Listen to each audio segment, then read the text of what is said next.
Hello all.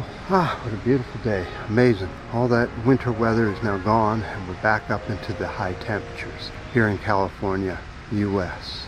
I have to get myself into the proper dress for such an occasion as this.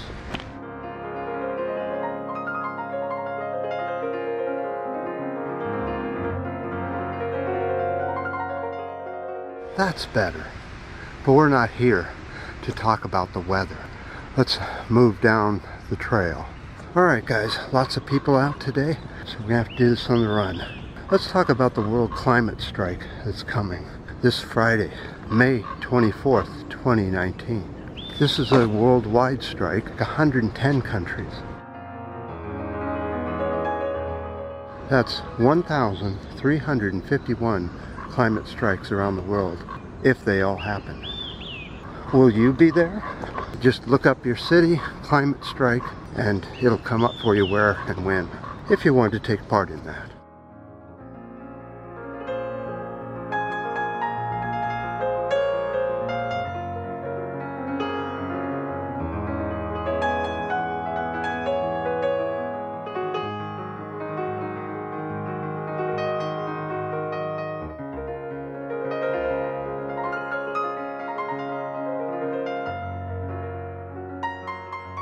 So next we're going to talk about energy sources of renewables. What's the percentage now of renewables versus fossil fuel? And what are those renewables and the percentage of the renewables? Did you guys get all that? Probably not, so let's just move on. I think this spot will work just fine for a few seconds. I have a cliff over here, a very steep hill over there. That keeps most of the people away. So what are the energy sources here in the US, for example? 37% petroleum, 29% natural gas, 14% coal, 9% nuclear, 11% renewables. What is the breakdown of renewables?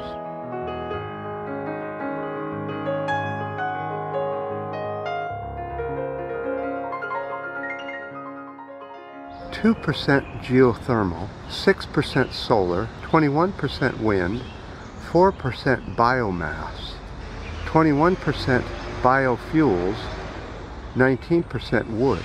Now that total biomass, biofuel, and wood equals 45% of the total renewables. And I don't really consider any of those too valid, really. I mean, you're just putting more pollution in the air, bringing back the pollution. I mean, it's this cycle, but you're still adding even more pollution to the stuff we already have in the air. So biofuels have a lot of negativity, including using land that could be used for growing food or used for wilderness areas. I think we can bypass the biofuels. 25% hydrological. In other words, dams, water power. The stuff I continue to tote is putting massive water tanks up into buildings. That's where you store your water. Then it comes down a pipe and generates electricity where it falls into another reservoir. Then solar and wind pump the water back up. That's a much cleaner and doable system. Let's look at the Tesla Gigafactory, they call it. Now, as you can see, the factory itself is covered with solar panels. And then over on the other side here are windmills that also feed the grid.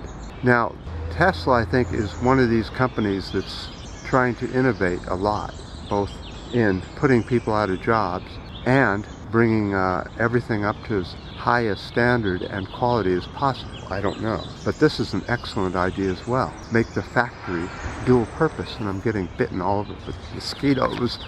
By the way, this factory that Tesla built is 35 gigawatts per hour of power output. Of course, I'm afraid it took all kinds of fossil fuels to make all the equipment that is now giving green energy. So really that energy does have a footprint, a huge one. Solar panels are not manufacturer friendly. But there's another problem with all this renewables, that you have to use batteries all the time. Lithium is one of the elements that is mined out of South America, out of South America. They mine lithium. So the estimate is that there's 39 million tons on Earth. That's it. Once you've used it up, it's done. So 7% of lithium mines are just made and done out of brine, lots of salt water, that happens to be in Argentina, Bolivia, and Chile, are the only places you can mine lithium this way. It's a very clean way, very environmental way of getting lithium. It doesn't have a big footprint the way solar and wind does. So the problem is with renewables is that they're not always renewable, such as solar and wind take fossil fuel to make the equipment, and how much fossil fuel did it take to make it versus how much clean energy is put out of these devices? How long does it last before it becomes obsolete and needs to be recycled, once again using more fossil fuel to turn it into something? That's why I think water is our best bet. I really think that getting most of our energy, our electricity, should be done out of water. Running water in a loop.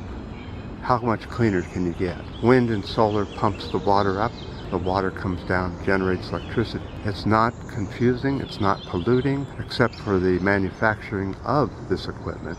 Though eventually you could turn that manufacturing over to the electric grid and use electric vehicles to mine all this equipment, all this stuff. But there's still a footprint, isn't there?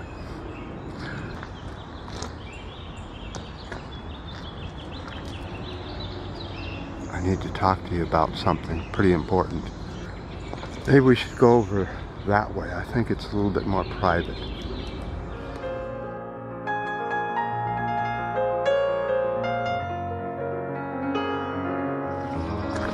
The problem with hills is that you eventually have to go up them.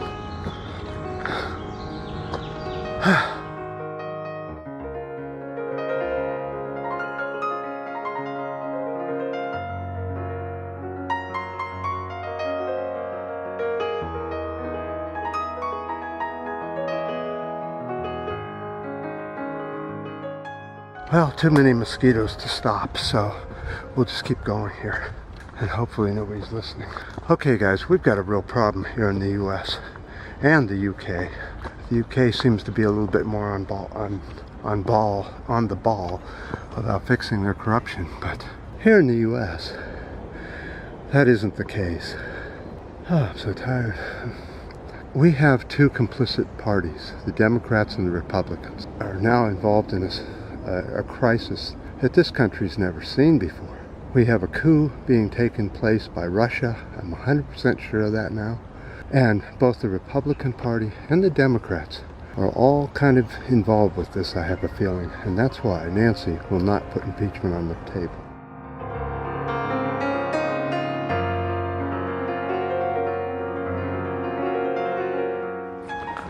I'll go down this way, see how crowded it is. So many on the blogospheres are talking about this. I mean, there is so much evidence that there's a coup being had in the US, and Nancy Pelosi isn't doing anything. It's her job to do it. That's what their job is. Oversight on the executive branch here in the US.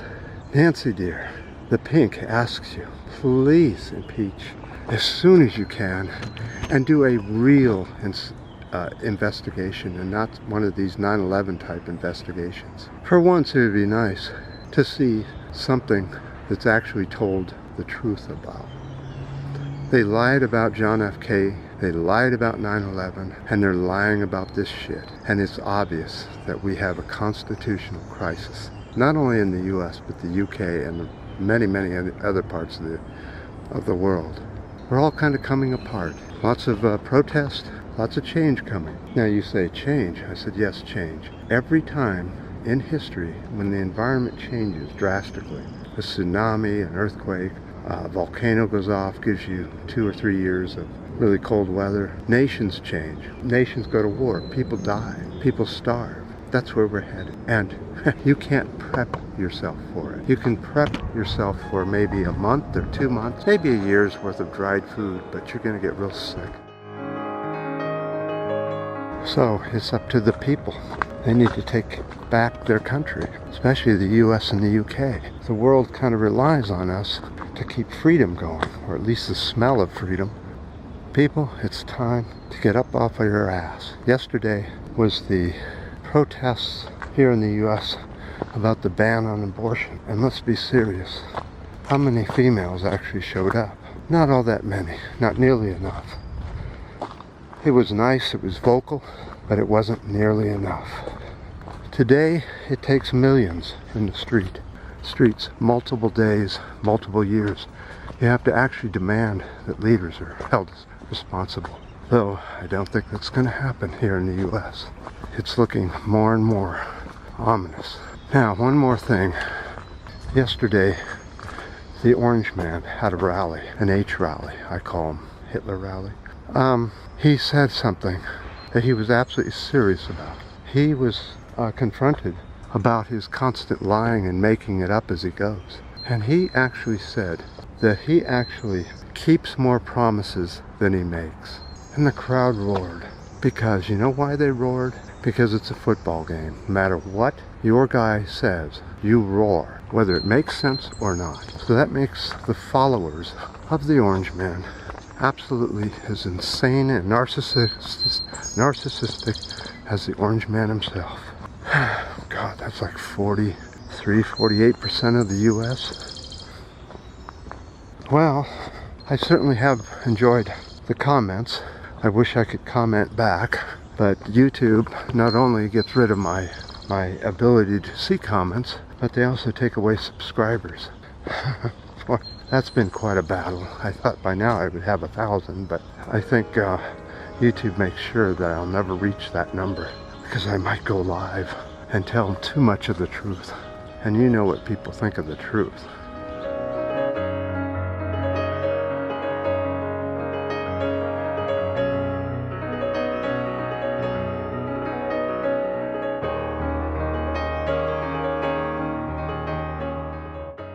I appreciate all the ups, the downs, and the new subscribers.